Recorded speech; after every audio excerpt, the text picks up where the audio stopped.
Okay, so let's see what this substitution will do for us. All right, so let's see what big U of RT becomes if we differentiate it twice. So pay attention to these steps here and see how this correlates with the original PDE. So when we do partial, let's do this here. So when we do big U partial R, we're going to have to use the product rule, obviously, here because we have little r times small u of RT. So with the product rule, we have 1 times small u of RT plus little r u sub r of RT. Again, for convenience, later you could actually drop off RT like we normally do, but keep in mind that these are functions of both R and T. And so let's do again big U R R. So one more time with respect to R, this becomes U sub R, and again a product rule here. So plus 1 times UR, little UR, plus R times little u double R. And so this becomes twice 2 small ur plus r times urr, and that's u differentiate with respect to r twice. Okay, so now look carefully. If I go back to the original PDE and I multiply both sides by r, and actually before I do that, let's actually do big U partial t, because we need that as well. So again, if we look at the substitution, if we do partial t, with respect to t, r is a constant, so this is simply little r small u partial t.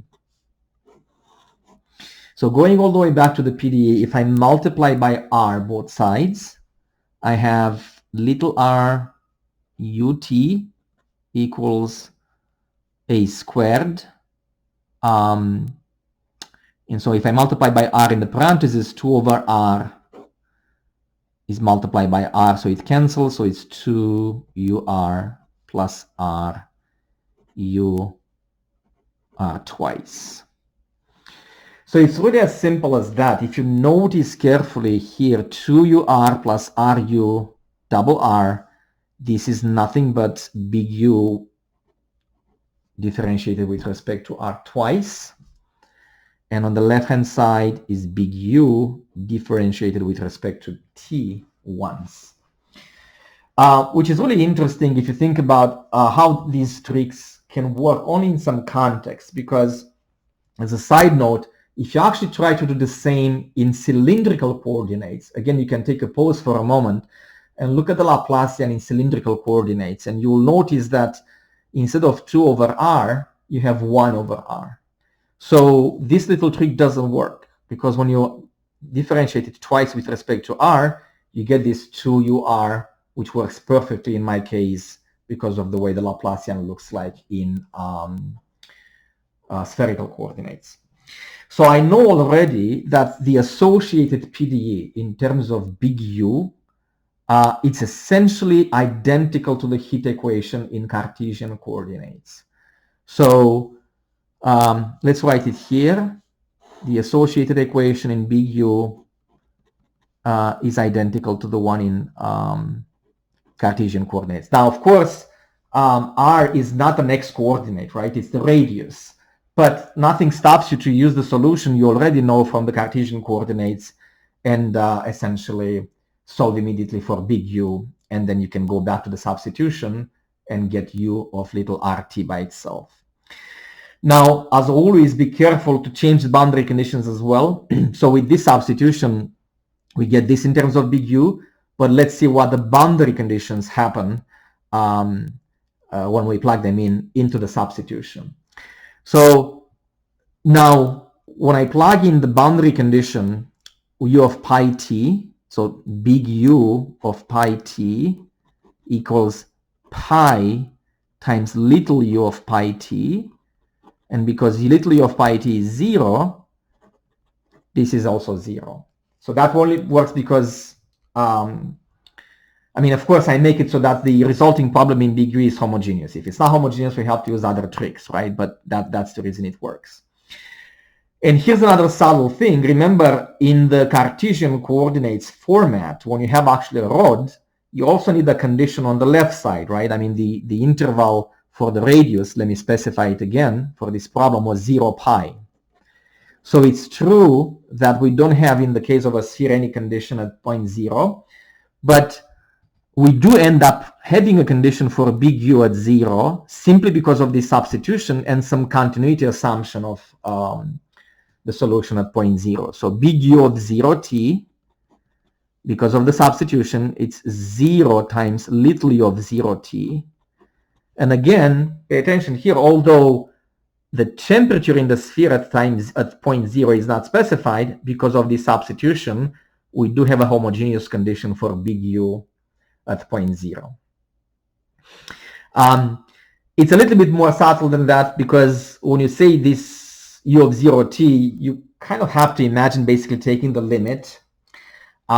It's essentially a continuity assumption. I mean, we imagine that the limit should exist for the solution to make sense, so that you don't have like a vertical asymptote, because it won't make sense from a physical perspective, right, to have, let's say, infinity in terms of the temperature as t goes to 0 or as r goes to 0. So whatever the value ends up being here, it should be basically a finite value in the limit sense. And that finite value times 0, because of the substitution, gives you another boundary condition equal to 0. So let's carefully write down the equivalent problem in U, in big U of RT. So you have big U partial t equals a squared big U partial r twice. We do end up with two boundary conditions at 0 and pi, both homogeneous. And again, pay attention to the substitution. The initial condition, U of R0, because of the substitution, is little r times little u of R0. And that's r times r squared, because it's given in the original problem that u of R0 is r squared. And that ends up being r third. So just by replacing r with x, this basically becomes a heat equation in Cartesian coordinates.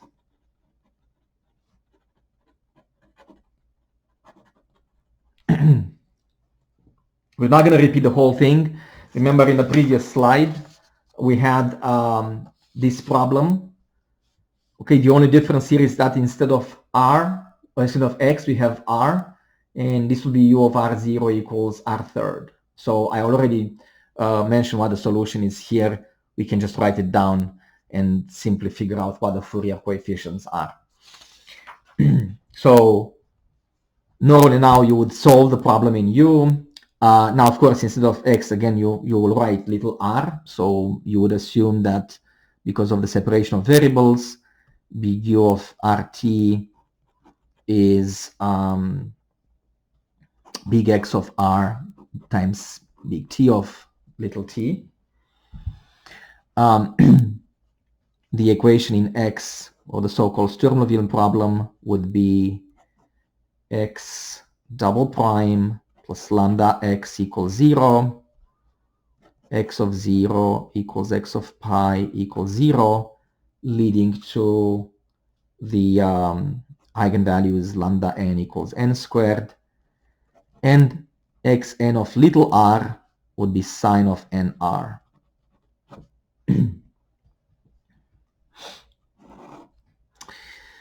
Temperature problem again, T prime plus lambda T, in our case,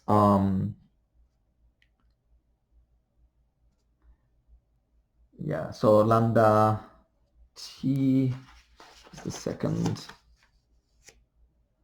times a squared, obviously, because there's this a squared, so lambda a squared T equals 0. In our case, lambda is n squared. And again, the solution would be Tn equals big An e to the minus Na squared T. And then from the superposition principle, just like before, we're going to have the solution for bu of RT in form of a series from 1 to infinity an e to the minus na squared t sine of nr. Okay, just like before in the previous slide, except you have r instead of x, but because otherwise it's identical with the one in Cartesian coordinates. So in the last slide, we're going to finally find an. So we're going to continue with this problem by imposing the initial condition. So the last thing to do is to deal with the initial condition. Okay, so u of r0 in my case is summation from 1 to infinity an e to the 0, which is 1 sine of nr, and this is going to be equals to r third. So we need a Fourier sine series in the interval 0 pi for r third. And if you look at the table that you have in the book, look at the Fourier sine series for x third. Just replace x with r, and the way it's given in the book is 2 summation from 1 to infinity minus 1 to the n plus 1 over n third sine of nr. Okay, so notice that when we match the coefficients left and right, an is equal to 2 minus 1 to the n plus 1 over n third. Sorry, I forgot to let me start this over. I copied the wrong I look at the wrong function in the table. Let me rewrite it again. So u of r0 equals summation from an sine of nr equals r third, and from the table r third is 2 summation from minus 1 to the n plus 1 n pi squared minus 6 over n third sine of nr. And an will be this giant coefficient here. So an would be 2 minus 1, there's a 2 outside of the sum, 2 minus 1 to the n plus 1 n pi squared minus 6 over n third. All right, so let's write down the full solution. So u of rt from the previous slide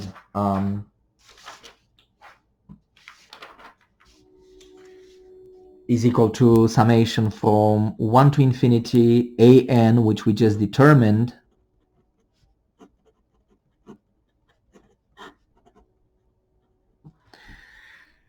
e to the minus na squared t, and then sine of nr.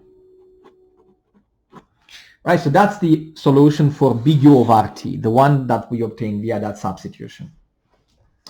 Basically, at this point, there's only one tiny little step to be left to do, because remember, my substitution is big U of RT is equal to little r times small u of RT. So you simply plug in whatever you got for u of RT and then divide by r both sides so that you can get u of RT by itself. So finally, in this case, u of RT is equal to 1 over r. You can bring it into the summation if you want, or keep it outside because it doesn't depend on n. 2 minus 1 to the n plus 1 n pi squared minus 6 over n third e to the minus na squared t sine of nr. And finally, that's the solution to the original problem. So I know it's tedious. Pretty much all problems, like you know already, most of the problems using this method are quite kind of tedious. Just try to focus on each step at a time and realize that really the only thing new was that substitution and reduction of the problem to one that we know already how to solve. Everything what's different from that framework is whatever the function I give in the initial condition, which leads to a typical series. We get the coefficients from the table, and then we go back and reverse the substitution, in this case, to find the original problem, the original solution to the problem. Another thing I want to mention, again, if you wondered, how did I divide by r if the interval is 0, pi? And again, this is a kind of a subtle discussion to be made, and we're going to do this before. Now, first of all, remember the domain is strictly between 0 and pi, so you don't have to plug in 0, but you do have always continuity assumption so that the solution is not meaningless from a physical perspective. So the solution, if it's to make sense in reality, should have finite limits at the endpoints, even if it's not defined at the point. If you look what you have in the solution here, it's true you cannot plug in 0 for r. But if you take the limit as r goes to 0, you do have a finite limit.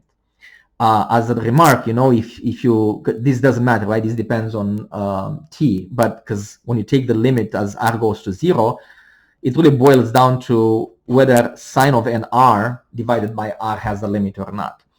And it does. I mean, if you use the L'Hopital rule, this will be n cosine of n r over 1. This approaches n as r goes to 0. So it makes sense from a physical perspective that the limit is finite when r goes to 0.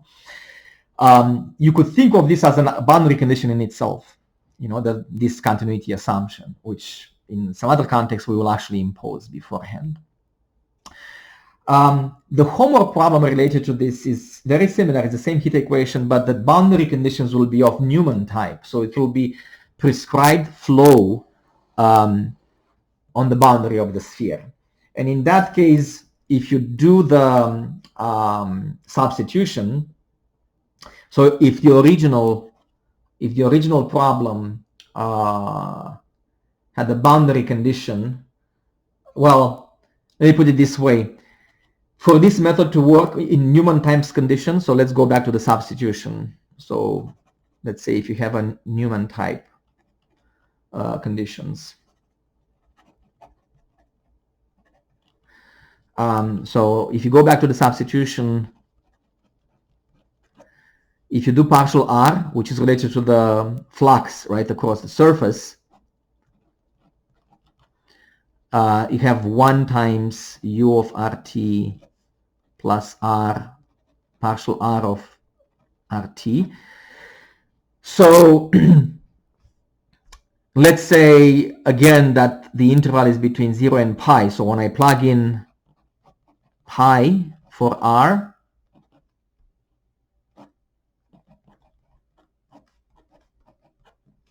to give you an example, for this method to work, oh, it's out of frame, sorry about that. So when I plug in r for pi, for this method to work, I would need to provide an initial, a boundary condition of a mixed type. So the original problem in small u should be of a mixed type condition like this, so that via this substitution you will end up with a homogeneous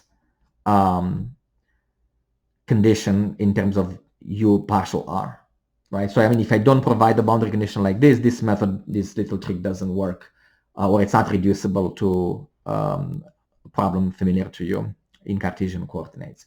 So the homework problem does give you a condition like this, and via this substitution, the problem in big U will have a nice homogeneous boundary conditions of Newman type.